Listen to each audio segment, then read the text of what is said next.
Hi everyone, Ed Robertson, hoping you're enjoying the holiday weekend. We are taking a few days off ourselves, and we'll be back with a brand new edition of TV Confidential next week. In the meantime, we thought we'd bring you what we'll call a blast from the past, an excerpt from one of our conversations that you may have heard before, but probably haven't heard in a long time. We hope you'll enjoy.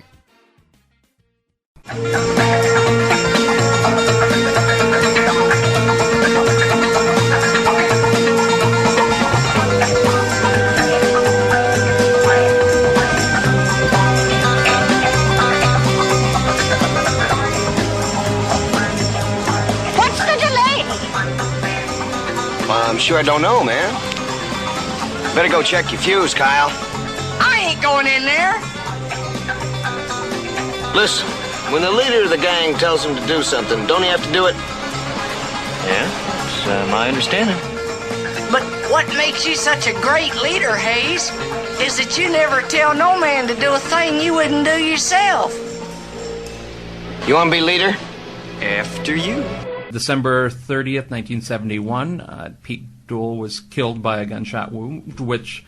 A self-inflicted gunshot wound. Yes, which police have determined to be self-inflicted by accident or suicide. We'll be talking about this. I know you've talked about this on the past with Paul Green. With Paul Green, yeah, and we've talked about it here on this segment as well. It's just a capsule summary of the difference between the way television was done 40 years ago versus the way it's done today.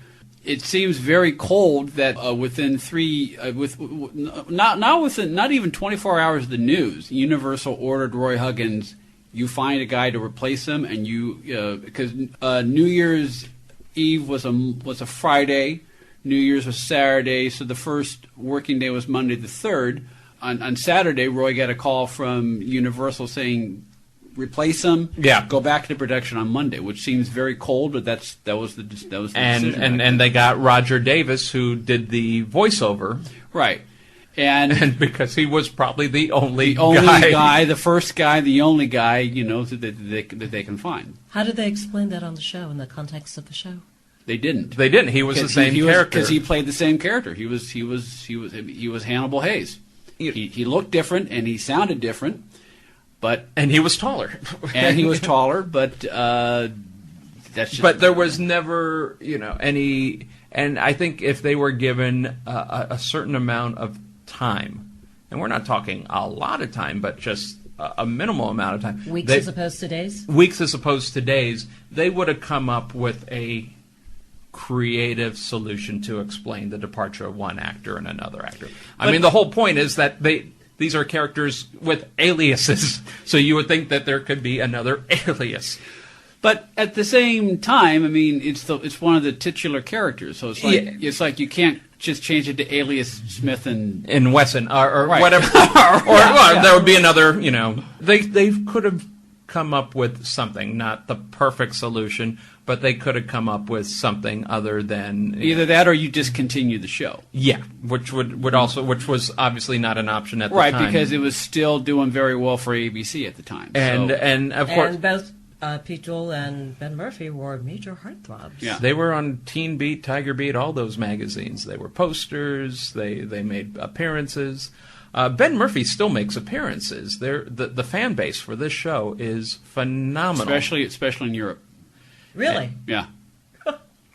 And the premise, and I am surprised that nobody has tried to recycle this for the big screen, because the premise could still hold, and the premise is actually relevant. Well, in some respects, the premise is still alive because even though most people think of Alias Smith and Jones as an adaptation of Butch Cassidy and the Sundance Kid, it is really closer in spirit to It Takes a Thief, which was another popular Universal show around that time. And It Takes a Thief has been reimagined in recent years as a show on USA. Two guys. White collar, exactly. White would be a great example. But you look at two guys that are very good at what they do, which is, crime. Steal. They are very good at what they do. They're very smart. Given other circumstances, they probably could have worked in other fields. but they come to the realization that they can no longer continue doing what they're doing because safes are getting better built.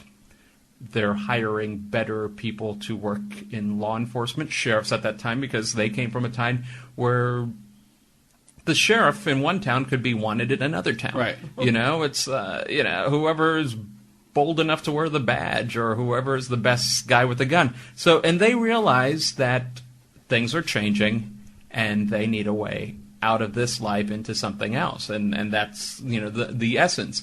How many people are dealing with that now? That, okay, they're working in a field that they know will be obsolete, and they're still going to have 20, 25, 30 years of gainful employment that they have to do. And so I think people can sympathize with that. So my pitch is, you could revitalize this, and it would be very relevant and still have them in the Old West. Actually, Westerns are becoming popular. Westerns are becoming popular, and the thing is, this was not an anti-Western, but there is some reality to that. There were, in the time of the territories, there were pardons given to certain criminals, basically because you had such a vast criminal element going. So, if you guys go straight, and that was part of their deal, that if they could spend so much time going, riding the straight and narrow, that they would be pardoned. Well, CBS, I believe, is bringing back the Rifleman, or at least they're going to have a pilot. So, so maybe USA or one of the Universal offshoots might revisit. This would Alias go Smith and great Jones. under the Characters Welcome franchise Well, that they they're were trying good to characters. create. They were great characters, very likable characters. And a lot of great character actors appeared on that show. Susan St. James is in the pilot, and you look at her then, you go, my God, she was Sandra Bullock before Sandra Bullock was Sandra Bullock. Right. She was wonderful in that, and someone who was very fond of Pete Duel. And Duel's portrayal of Hannibal Hayes, before we move on, as close to capturing James Garner as Maverick as anyone else. Yeah. Without necessarily trying to be James Garner, he got it. He definitely got it, and he was even the way he wore his hat. The way he wore his hat, just the show of emotion when dealing with money, and you see that also in the pilot, when he's undercover in the bank and just having to count the money out and just struggling with that, because the temptation to steal it is so great. That's right. He does have certain Maverick qualities. One more item. If you're starting a company, particularly one that is in an emerging market, you know that averting any sort of legal dispute is crucial to your business plan. Our friends at Tectonic Law offer an array of services that can help you avoid and preempt future litigation while also developing and protecting your intellectual property and intangible assets. Tectonic Law serves the needs of a host of emerging industries throughout California and beyond, including industrial designers, beverage makers, artists, farmers, retail stores, health practitioners, wellness experts, cosmetics manufacturers, nonprofit organizations, innovators in sustainable practices, and libraries. Go to tectoniclaw.com to learn more about how Tectonic Law can help your business thrive. tectoniclaw.com. Rock solid representation for groundbreaking industries.